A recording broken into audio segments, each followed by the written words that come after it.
إخوانا وكنتم على شفا حفرة من النار فأنقذكم منها كذلك يبين الله لكم آياته لعلكم تهتدون ولتكن منكم أمة يدعون إلى الخير ويأمرون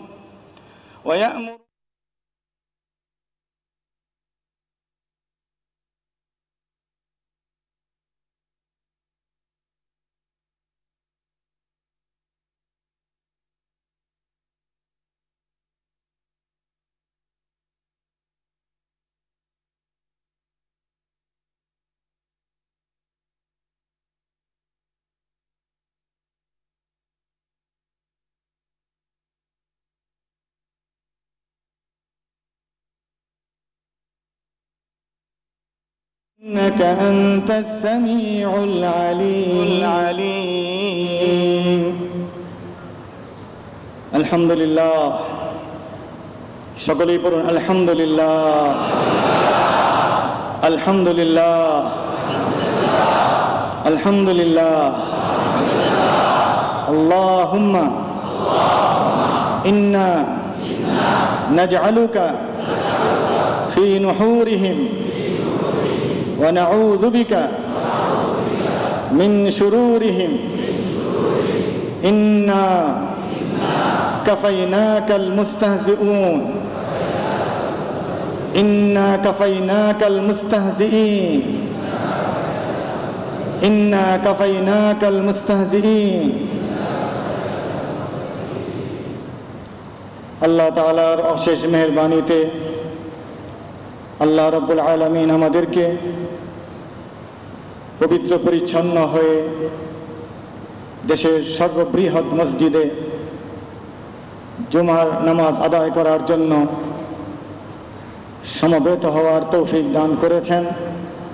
আল্লাহ আমাদেরকে এই অস্থির একটি যুদ্ধের মতো অবস্থা থেকে, একটি পরাধীন অবস্থা থেকে, একটি শ্বাসরুদ্ধকর অবস্থা থেকে, একটি অবিচার অনাচার দুর্বৃত্তায়নের একটি নিষ্পেষণ থেকে মুক্ত বাতাসে স্বাধীন বাংলাদেশে নিজেদের ঈমান, আমান, বোধ, বিশ্বাস চর্চা করা, নিজেদের লেখাপড়া, মেধা বিকাশ, যোগ্যতার বিকাশ, মত প্রকাশের স্বাধীনতা, ব্যবসা বাণিজ্য ইত্যাদি করে হালাল উপার্জন করে হালালভাবে থেকে একমাত্র আল্লাহর ইবাদত করার মতো সুন্দর পরিবেশ দান করেছেন। এই জন্য সকলেই পড়ি আলহামদুলিল্লাহ। যাদের তাজা রক্তের বিনিময়ে 800-900 তরুণের জীবনের বিনিময়ে, অসংখ্য অগণিত ভাইয়ের ঝাঁঝরা হওয়া বুকের বিনিময়ে, ঝলসে যাওয়া শরীরের বিনিময়ে, নির্যাতিত নিপীড়িত রিমান্ডে গিয়ে ভেঙে যাওয়া জীর্ণ শীর্ণ দেহের বিনিময়ে আল্লাহ তাআলা আজকে আমাদেরকে এই বাংলাদেশকে একটি স্বাভাবিক অবস্থার দিকে এগিয়ে নেওয়ার পথ খুলে দিয়েছেন। সেই মহান শহীদদের কি মর্যাদা, তাদের কি আখিরাতে রয়েছে, সেই সম্পর্কে আল্লাহর বাণী থেকে বলি। এরা যে এই দাবানল যারা জ্বালিয়েছেন, এই পৃথিবীতে এক নতুন ইতিহাস রচনা করেছেন। আপনারাও জানেন, আমিও কম বেশি জানি, পৃথিবীতে অভ্যুত্থান অনেক হয়, সামরিক বিপ্লব হয়, সরকার পরিবর্তন হয়, যুদ্ধ হয়, কিন্তু 7 বছরের শিশু থেকে নিয়ে 22-23 বছরের তরুণরা এইভাবে বুলেটের সামনে জীবনকে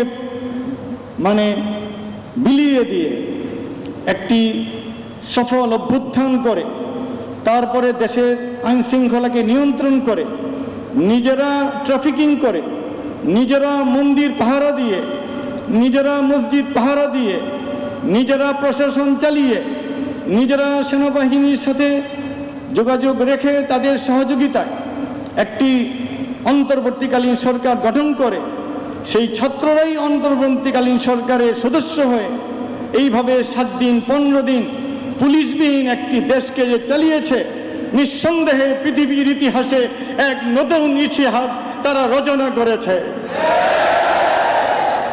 এর পিছনে সর্বপ্রথম সর্বশক্তিমান আল্লাহর সাহায্য ছিল নিঃসন্দেহে, এরপরে পর্যায়ক্রমে অন্যদেরও সাহায্য ছিল। যে সাহায্যের সাথে আল্লাহর সাহায্য থাকে, ইনশাআল্লাহ সেই সাহায্যগুলো, সেই ভূমিকাগুলো, সেই অবদানগুলো আল্লাহর কাছে গ্রহণযোগ্য হবে। রাসূলুল্লাহ সাল্লাল্লাহু আলাইহি ওয়াসাল্লামকে একজন সাহাবী জিজ্ঞাসা করলেন, ইয়া রাসূলুল্লাহ, কেউ যদি আমার অধিকার সম্পদ কেড়ে নিতে চায় আমি কি করব? আল্লাহ রাসূল সাল্লাল্লাহু আলাইহি সাল্লাম ইরশাদ করেছেন, তুমি দিবে না, বাধা দিবে। সাহাবী জিজ্ঞাসা করলেন, ইয়া রাসূলুল্লাহ, যদি এর জন্য সে আমার উপর শক্তি প্রয়োগ করে আমি কি করব? আল্লাহ রাসূল বললেন, তুমিও শক্তি প্রয়োগ করবে। এরপর সাহাবী জিজ্ঞাসা করলেন, ইয়া রাসূলুল্লাহ, এতে যদি সে আমাকে হত্যা করে ফেলে তাহলে কি হবে? আল্লাহ রাসূল বললেন, অধিকারের জন্য, সম্পদের জন্য লড়াই করে তুমি যদি নিহত হও তুমি শহীদ। এরপর বললেন, যদি কোনোভাবে আমি তাকে হত্যা করতে পারি তাহলে কি হবে? নবীজি বললেন, সে জাহান্নামী, সে জাহান্নামে যাবে। কারণ কি? তুমি লড়াই করেছ মজলুম হয়ে, আর সে লড়াই করেছে জালেম হয়ে। মুসলিম শরীফের 37 নম্বর হাদিস খুঁজে দেখবেন। আল্লাহ রাসূল সাল্লাল্লাহু আলাইহি ওয়াসাল্লাম ইরশাদ করেছেন, মান কুতিলা দুনা দীনিহি ফাহুয়া শহীদ, যে দিন ধর্মের জন্য জিহাদ করে মারা যাবে সে শহীদ। মান কুতিলা দুনা মালিহি ফাহুয়া শহীদ, যে নিজের অধিকার আদায়ের জন্য সংগ্রাম করে মারা যাবে সে শহীদ। মান কুতিলা দুনা নাফসিহি ফাহুয়া শহীদ, যে যুদ্ধ করবে নিজের জীবন রক্ষার জন্য মারা গেলে সেও শহীদ।